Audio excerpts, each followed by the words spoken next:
ആകാശവാണി.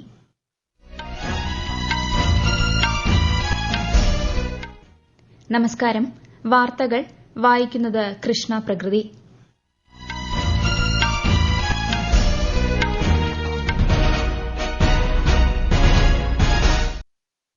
പ്രധാന വാർത്തകൾ. പ്രധാനമന്ത്രി നരേന്ദ്രമോദി നാളെ സെമിക്കോൺ ഇന്ത്യ എക്സ്പോ മാർട്ടിന് ഗ്രേറ്റർ നോയിഡയിൽ തുടക്കം കുറിക്കും. ദേശീയ സുരക്ഷയുടെ പ്രധാനപ്പെട്ട ഭാഗമാണ് സൈബർ സുരക്ഷയെന്ന് കേന്ദ്ര ആഭ്യന്തരമന്ത്രി Amit Shah. Indian cyber crime coordination centre സ്ഥാപക ദിനാഘോഷങ്ങളെ കേന്ദ്രമന്ത്രി അഭിസംബോധന ചെയ്തു. സൈബർ സുരക്ഷയുമായി ബന്ധപ്പെട്ട പുരസ്കാരം കേരളം ചടങ്ങിൽ ഏറ്റുവാങ്ങി. വിദേശകാര്യമന്ത്രി എസ് ജയശങ്കർ 2 ദിവസത്തെ സന്ദർശനത്തിനായി ഇന്ന് ജർമ്മനിയിലെത്തും. ഹേമ കമ്മിറ്റി റിപ്പോർട്ടിന്റെ പൂർണ്ണരൂപം പ്രത്യേക അന്വേഷണ സംഘത്തിന് കൈമാറണമെന്ന് സംസ്ഥാന സർക്കാരിനോട് നിർദ്ദേശിച്ച് ഹൈക്കോടതി. പാരീസ് പാരാലിമ്പിക്സിൽ പങ്കെടുത്ത് മടങ്ങിയെത്തിയ ഇന്ത്യൻ സംഘത്തിന് ഡൽഹിയിൽ ഊഷ്മള വരവേൽപ്പ്. വാർത്തകൾ വിശദമായി. പ്രധാനമന്ത്രി Narendra Modi Semicon India expo മാർട്ടിന് greater നോയിഡയിൽ നാളെ തുടക്കം കുറിക്കും. അർദ്ധചാലക രംഗത്തെ ഇന്ത്യയുടെ ഭാവി രൂപപ്പെടുത്തുന്നത് ലക്ഷ്യമിട്ടാണ് 3 ദിവസത്തെ മേള സംഘടിപ്പിക്കുന്നത്. മേഖലയുമായി ബന്ധപ്പെട്ട വിദഗ്ധർ പരിപാടിയിൽ പങ്കെടുക്കും. രാജ്യത്തിന്റെ അർദ്ധചാലക നയം ലോകത്തിനു മുൻപിൽ പരിചയപ്പെടുത്തുന്ന വേദി കൂടിയായി സമ്മേളനം മാറും. ഇതിന്റെ ഭാഗമായി ഒരുക്കുന്ന പ്രദർശനത്തിൽ 250-ലേറെ പ്രദർശകർ പങ്കെടുക്കും. ദേശീയ സുരക്ഷയുടെ പ്രധാനപ്പെട്ട ഭാഗമാണ് സൈബർ സുരക്ഷയെന്ന് കേന്ദ്ര ആഭ്യന്തരമന്ത്രി Amit Shah. Indian cyber crime coordination സെന്ററിന്റെ സ്ഥാപക ദിനാഘോഷങ്ങളെ ന്യൂഡൽഹിയിൽ അഭിസംബോധന ചെയ്യുകയായിരുന്നു അദ്ദേഹം.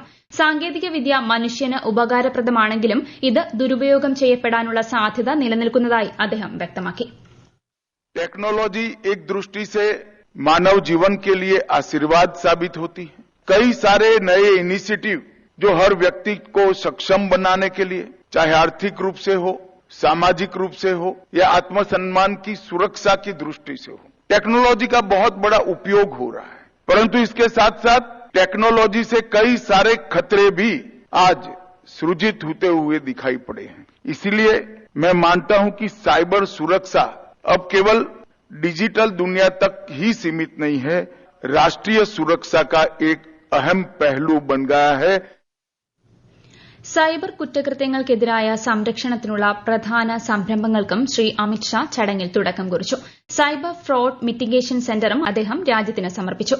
സൈബർ സുരക്ഷ വർദ്ധിപ്പിക്കുന്നതിനായി സംസ്ഥാനങ്ങളിലും കേന്ദ്ര പോലീസ് വിഭാഗങ്ങളിലും പരിശീലനം ലഭിച്ച സ്പെഷ്യലിസ്റ്റുകളുടെ വിഭാഗം രൂപീകരിക്കുന്ന സൈബർ കമാൻഡോസ് പരിപാടിയും അദ്ദേഹം ഉദ്ഘാടനം ചെയ്തു. സ്ത്രീകൾക്കും കുട്ടികൾക്കുമെതിരെയുള്ള ഓൺലൈൻ അതിക്രമങ്ങൾ തടയുന്ന പ്രവർത്തനങ്ങൾക്കായുള്ള പുരസ്കാരം കേരളം ചടങ്ങിൽ ഏറ്റുവാങ്ങി. സ്ഥാപക ദിനാഘോഷത്തോടനുബന്ധിച്ച് പ്രഖ്യാപിച്ച പുരസ്കാരം കേന്ദ്ര ആഭ്യന്തരമന്ത്രിയിൽ നിന്ന് സംസ്ഥാന പോലീസ് മേധാവി ഷെയ്ഖ് ദർവേസ് സാഹിബാണ് ഏറ്റുവാങ്ങിയത്. വിദേശകാര്യമന്ത്രി എസ് ജയശങ്കർ 2 ദിവസത്തെ സന്ദർശനത്തിനായി ഇന്ന് ജർമ്മനിയിലെത്തും. ജർമ്മൻ വിദേശകാര്യമന്ത്രിയുമായും മറ്റ് പ്രധാന നേതാക്കളുമായും അദ്ദേഹം കൂടിക്കാഴ്ച നടത്തും. ഇന്ത്യയുടെ സുപ്രധാന വ്യാപാര പങ്കാളിയും നേരിട്ടുള്ള വിദേശ നിക്ഷേപത്തിന്റെ പ്രധാന സ്രോതസ്സുമാണ് ജർമ്മനി. ജർമ്മൻ ചാൻസലർ ഒലാഫ് ഷോൾസിന്റെ അടുത്ത മാസത്തെ ഇന്ത്യ സന്ദർശനത്തിന് മുന്നോടിയായാണ് വിദേശകാര്യമന്ത്രിയുടെ ജർമ്മൻ സന്ദർശനമെന്നും വിലയിരുത്തപ്പെടുന്നു. ഇന്നലെ റിയാദിൽ നടന്ന ഇന്ത്യ ഗൾഫ് സഹകരണ കൌൺസിൽ മന്ത്രിതല സമ്മേളനത്തിൽ ശ്രീ ജയശങ്കർ സഹ അധ്യക്ഷനായി പങ്കെടുത്തിരുന്നു. ത്രിരാഷ്ട്ര സന്ദർശനത്തിന്റെ അവസാന ഘട്ടത്തിൽ സ്വിറ്റ്സർലാൻഡ് സന്ദർശിക്കുന്ന വിദേശകാര്യമന്ത്രി അന്താരാഷ്ട്ര സംഘടനകളുടെ പ്രതിനിധികളുമായി ജനീവയിൽ കൂടിക്കാഴ്ച നടത്തും. ക്യാൻസർ ചികിത്സാ മരുന്നുകളുടെ ജിഎസ്ടി 12% നിന്നും 5% കുറയ്ക്കാൻ ജിഎസ്ടി കൌൺസിൽ യോഗത്തിൽ തീരുമാനം. ധനമന്ത്രി നിർമ്മല സീതാരാമന്റെ അധ്യക്ഷതയിൽ ഇന്നലെ ന്യൂഡൽഹിയിൽ ചേർന്ന 54ാമത് ജിഎസ്ടി കൌൺസിൽ യോഗത്തിലാണ് തീരുമാനം. സർവകലാശാലകൾക്ക് ഗവേഷണത്തിനായി കേന്ദ്ര സംസ്ഥാന സർക്കാരുകൾ നൽകുന്ന ഫണ്ടിനെ ജിഎസ്ടിയിൽ നിന്ന് ഒഴിവാക്കി. മെഡിക്കൽ ഹെൽത്ത് ഇൻഷുറൻസിന്റെ ജിഎസ്ടി കുറയ്ക്കുന്ന വിഷയം മന്ത്രിതല സമിതിക്ക് വിട്ടതായി ശ്രീമതി സീതാരാമൻ അറിയിച്ചു. സമിതി റിപ്പോർട്ട് അടുത്ത മാസം സമർപ്പിക്കും. Real estate, online gaming, casino എന്നിവയിലെ നികുതി നിരക്ക് പരിശോധിക്കാൻ ചുമതലപ്പെടുത്തിയ മന്ത്രിതല സമിതി റിപ്പോർട്ട് സമർപ്പിച്ചതായും മന്ത്രി പറഞ്ഞു.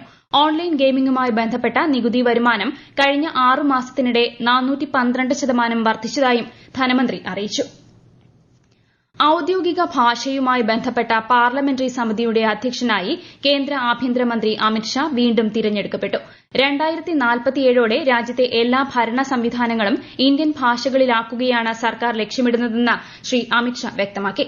8ാം ഷെഡ്യൂളിൽപ്പെട്ട എല്ലാ ഭാഷകളിലേക്കും വിവർത്തനം സാധ്യമാക്കുന്ന സോഫ്റ്റ്വെയർ രൂപപ്പെടുത്താനുള്ള പ്രവർത്തനങ്ങൾ ഔദ്യോഗിക ഭാഷാ വകുപ്പിന്റെ നേതൃത്വത്തിൽ പുരോഗമിക്കുന്നതായും അദ്ദേഹം പറഞ്ഞു. ഈ വാർത്തകൾ ആകാശവാണിയിൽ നിന്ന്. ഹേമ കമ്മിറ്റി റിപ്പോർട്ടുമായി ബന്ധപ്പെട്ട് രേഖപ്പെടുത്തിയിട്ടുള്ള ശബ്ദരേഖ ഉൾപ്പെടെ റിപ്പോർട്ടിന്റെ പൂർണ്ണരൂപം പ്രത്യേക അന്വേഷണ സംഘത്തിന് കൈമാറണമെന്ന് ഹൈക്കോടതി നിർദ്ദേശം. റിപ്പോർട്ട് പഠിച്ച് എന്തൊക്കെ നടപടികളാണ് സ്വീകരിക്കാൻ ഉദ്ദേശിക്കുന്നതെന്ന് എസ്ഐടി കോടതിക്ക് റിപ്പോർട്ട് സമർപ്പിക്കണമെന്നും ഡിവിഷൻ ബെഞ്ച് ആവശ്യപ്പെട്ടു. കേസ് ഹൈക്കോടതി ഒക്ടോബർ 3 വീണ്ടും പരിഗണിക്കും. കേസുമായി ബന്ധപ്പെട്ട് അന്വേഷണ സംഘത്തിനുമേൽ സമ്മർദ്ദം ഉണ്ടാവുകയോ ഇതുമായി ബന്ധപ്പെട്ട വിഷയങ്ങൾ മാധ്യമങ്ങളിലൂടെയോ സമൂഹ മാധ്യമങ്ങളിലൂടെയോ പുറത്തുവരികയോ ചെയ്യരുതെന്നും ഡിവിഷൻ ബെഞ്ച് നിർദ്ദേശിച്ചു. അന്വേഷണ സംഘം തിടുക്കപ്പെട്ട നടപടികൾ എടുക്കേണ്ടതില്ലെന്നും കോടതി വ്യക്തമാക്കി. ലൈംഗിക പരാതികൾ കൂടാതെ മറ്റു പ്രശ്നങ്ങളും ഉയർന്നുവന്നിട്ടുള്ളതിനാൽ സ്ത്രീകൾ സമൂഹത്തിൽ നേരിടുന്ന വിവിധ പ്രശ്നങ്ങൾ കൂടി പരിഗണിക്കുന്നതിനാണ് കോടതിയുടെ ശ്രമമെന്നും ഡിവിഷൻ ബെഞ്ച് പറഞ്ഞു. റിപ്പോർട്ടിന്മേൽ കഴിഞ്ഞ 5 വർഷം സംസ്ഥാന സർക്കാർ യാതൊരു നടപടിയും സ്വീകരിക്കാത്തതിനെ ഹൈക്കോടതി വിമർശിച്ചു. കുറ്റകൃത്യമാണെന്ന് വ്യക്തമായ പരാതികളിൽ കഴിഞ്ഞ 5 വർഷം ഒരു എഫ്ഐആർ പോലും ഇടാതിരുന്ന സർക്കാരിന്റെ സമീപനം ഞെട്ടിക്കുന്നതാണെന്നും ഡിവിഷൻ ബെഞ്ച് നിരീക്ഷിച്ചു. ഡൽഹി എയിംസിലെ തീവ്ര പരിചരണ വിഭാഗത്തിൽ ചികിത്സയിൽ കഴിയുന്ന സിപിഐഎം ജനറൽ സെക്രട്ടറി സീതാറാം യെച്ചൂരിയുടെ ആരോഗ്യനില ഗുരുതരമായി തുടരുന്നു. ശ്വസന ഉപകരണങ്ങളുടെ സഹായത്തോടെയാണ് അദ്ദേഹം ചികിത്സയിൽ കഴിയുന്നതെന്ന് സിപിഐഎം അറിയിച്ചു.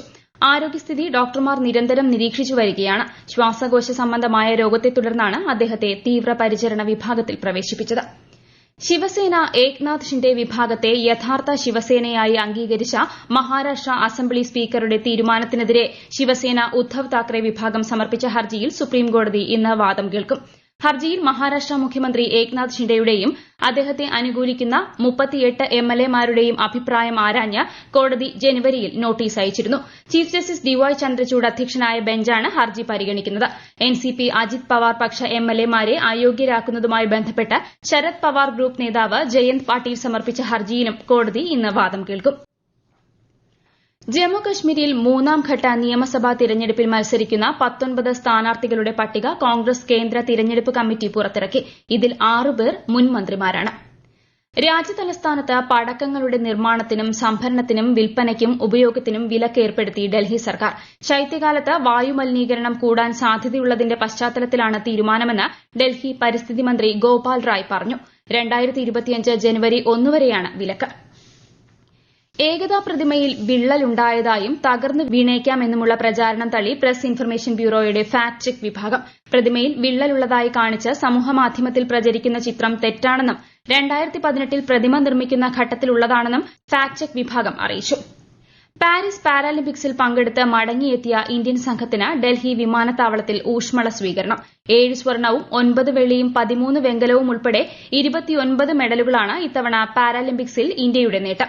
2020 ടോക്കിയോ പാരാലിമ്പിക്സിൽ 19 മെഡലുകളായിരുന്നു ഇന്ത്യൻ താരങ്ങൾ നേടിയത്.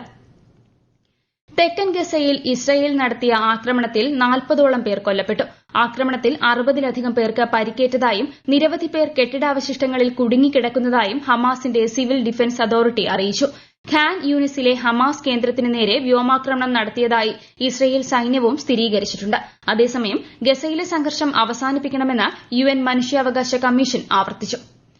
ഓസ്ട്രേലിയയിൽ സമൂഹമാധ്യമം ഉപയോഗിക്കുന്നതിൽ കുറഞ്ഞ പ്രായപരിധി ഏർപ്പെടുത്താൻ തീരുമാനം. കുട്ടികളെ സുരക്ഷിതമാക്കുന്നതിനും രക്ഷകർത്താക്കൾക്ക് പിന്തുണ നൽകുന്നതിനുമാണ് തീരുമാനമെന്ന് പ്രധാനമന്ത്രി ആന്റണി ആൽബനീസ് സമൂഹമാധ്യമത്തിൽ പറഞ്ഞു. അന്താരാഷ്ട്ര സൌരോർജ്ജ സഖ്യത്തിൽ പൂർണ്ണ അംഗത്വം നേടുന്ന 101ാം രാജ്യമായി നേപ്പാൾ. വിദേശകാര്യ മന്ത്രാലയ ജോയിന്റ് സെക്രട്ടറി അഭിഷേക് സിംഗും നേപ്പാൾ നയതന്ത്ര പ്രതിനിധി സുരേന്ദ്ര തബയുമായാണ് ന്യൂഡൽഹിയിൽ ഇന്നലെ കരാർ കൈമാറിയത്. ഇന്ത്യ ഫിലിപ്പീൻസ് സംയുക്ത പ്രതിരോധ സഹകരണ സമിതിയുടെ 5ാമത് യോഗം നാളെ ഫിലിപ്പീൻസിലെ മനിലയിൽ നടക്കും. കേന്ദ്ര പ്രതിരോധ സെക്രട്ടറി ഗിരിധർ അരമന യോഗത്തിൽ സഹഅധ്യക്ഷനാകും. പ്രധാന വാർത്തകൾ വീണ്ടും. പ്രധാനമന്ത്രി നരേന്ദ്രമോദി നാളെ സെമിക്കോൺ ഇന്ത്യ എക്സ്പോ മാർട്ടിന് ഗ്രേറ്റർ നോയിഡയിൽ തുടക്കം കുറിക്കും.